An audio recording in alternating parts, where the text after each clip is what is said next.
Okay, so, hi, hello, welcome back to another Creepypasta Story video. Today, Creepypasta I'm reading is called Nails, but before I get into it, I do want to say a few things.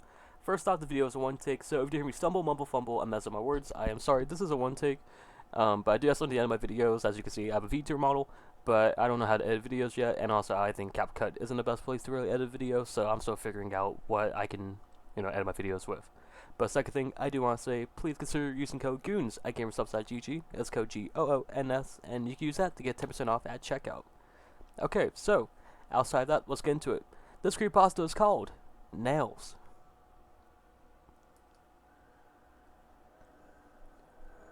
They say that the hour of 3 a.m. is the time when spirits can become active, and I'm sure of that. My apartment was always a little too quiet for one in the city, especially at night. No drunk shouting in the street at that time, no sound of car horns and alarms could penetrate the dark at that particular hour. It's like my apartment was high on a platform surrounded only by a dense fog that the sharpest of hawk eyes couldn't penetrate. I was usually attempting to sleep at that time after bleaching my skin in the pure electric light of my computer screen. Emphasis on phrase attempting, because from that stems this tale. I advise you, if you've been here long enough to find it, you'll soon discover of what I'm talking about. I should really tell you anyway, just so you know that you're not insane. I know I'm not. Every night for the past 4 months, a strange sound would pierce the strange blur that surrounded my home. Or maybe just my mind. I have searched the apartment many times for it, but behind the hollow-sounding ivory walls and hard pine floors, I couldn't find any source. The sound at first was like scratching. If you have fingernails, drag them along a table like that. It was slow, and every time I heard it, I froze up. It wasn't as dramatic as anything like ghostly moaning or anything like that, but it still scared me so much that I reverted to childhood and stuck my head under the blanket. During the day, I worked at what could possibly be the most boring place on earth, a factory that stamped out cans. They didn't even need workers, but I really didn't care. It paid the bills, and getting to sit around until someone needed help fixing a machine wasn't too bad. I sorta miss it. There's always something bad happening though. In retrospect, I feel as though it was following me. For instance, a man's hand ended up being caught in a stamping machine under a sheet of aluminum. The crunch was sickening. It sounded like a dog chewing on a bone, the same splintering sound. Every night I would retire from a every night I would retire from this slightly gory bedroom to my boredom to my apartment. Back to my beloved computer. The cycle was always the same. Work, computer, scratching sound. I never really thought to ask anyone about it. I would usually forget about it by morning. But one day, I didn't.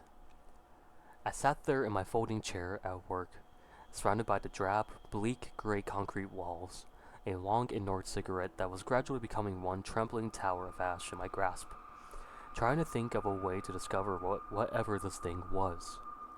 Why wouldn't I just follow it, get my nerves together, and find the continual source of fear for me? It made me cold just at the thought, but I knew I had to do it. So that night, I turned off my computer as usual, but then took one extra step. I grabbed a flashlight. It would be faster than dashing across the room to my light switch. It couldn't even be mice, I thought to myself as I slipped into bed. Wearing the hero's garb of any sleepy man, a pair of boxers and socks. At least if I ran crying out of the building, a few people could get a laugh. The clock slowly began to head towards 3 o'clock. My heart began to pound nervously, like a sword I held the turned off flashlight to my bare chest. The necklace around my neck felt strangely cold, even though I had at least 3 comforters on. On the joys of a particularly cold winter. The joys of a particularly cold winter. Closing my eyes, I heard the scratching. Slowly, it got louder. My hands began to shake, but I kept my eyes shut. Why wasn't I turning on the light? Why wasn't I looking? Because there was a new sound. A tinkling. Strange shaking like a maraca full of metal instead of beans or beads. A loud thunk against my door made me leap up. Turning on the flashlight, I managed to run to the light switch and flick it on as well. With a icy, trembling hand, I opened the door. What I saw will never leave my mind. There was the source of my fear, the thing that had somehow invaded my home, an oddly small, wife-like creature, like a starving child with skin that was too pale. It was like a corpse dropped in water, for its skin tinged with blue, and every vein was visible. Oh, how I wanted to gag at the sight, but it gets worse. Strategically placed in this demented creature's flesh, long metal nails were embedded through the tip of his fingers and toes, sticking out of his neck and shoulders, down his chest and out of his eyes. They were everywhere. How loudly I screamed, I didn't know. Would anyone hear it through the fog surrounding my house? Would I hear it? I couldn't stop staring.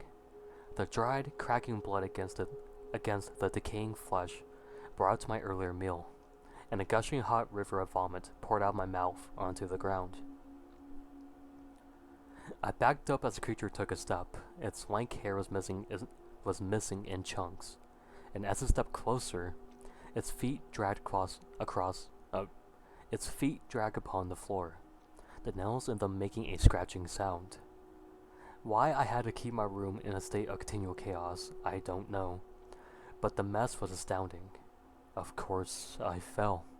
Scrambling back, I stared in horror at the dead thing. It didn't move right. I realized it didn't just walk. The motions were snappy and disjointed, and one foot dragged behind it while the other advanced towards me.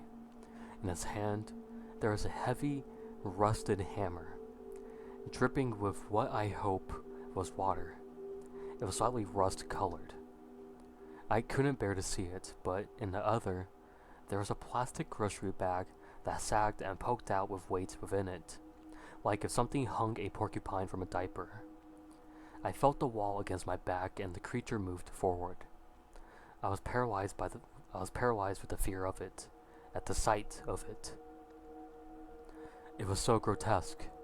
In front of me, it stopped and I noticed the puncture marks upon his tiny calves, where the nails were, and I felt a strange sense of pity. The bag in his hand split a little, and the sight of what was within it made me loud an audible and most likely bile-scented groan. A nail jutted out. I cried out loudly as the thing pounced upon me, as I felt the first nail go into my eye. It was worse.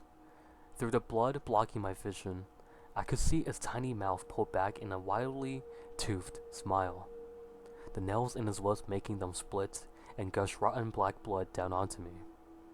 I moaned in pain again as another nail entered my second eye. Blindly, I swatted, but it was to no avail. Perhaps it will be over soon. Perhaps death will be better than being tormented by this rotten thing. But still, the nails entered. Still, I cried out loudly, especially when I was dragged. I couldn't see where, but damn, it hurt. It's gone now, the nail child. I don't know where it went, but I know somewhere it will be coming out at 3 o'clock, and so will I. I think you ought to check your clock because it looks like this bag in my hand is about to split. I'm so excited to see you. Okay, so that was a creepypasta called Nails. Hopefully y'all enjoy the creepypasta. I never heard this one before, but I thought it was amazing, so hopefully y'all enjoyed too. Okay, so I don't really have anything else to say. Thank you so much for watching, it means a lot to me. If you did enjoy it, please leave a like and consider subscribing. It does help the channel. I'm trying to get to 500 subscribers sometime soon. So yeah, if you do, it will help. Also, you'll see some stuff pop up on the screen right now. click the little playlist down below. They'll take you to all the videos I've done of like Creepypasta Story, and I'm pretty sure my r/nosleep ones from like way back when. So yeah, but I do want to say thank you guys so much for watching, and I'll see you guys later. Bye everyone.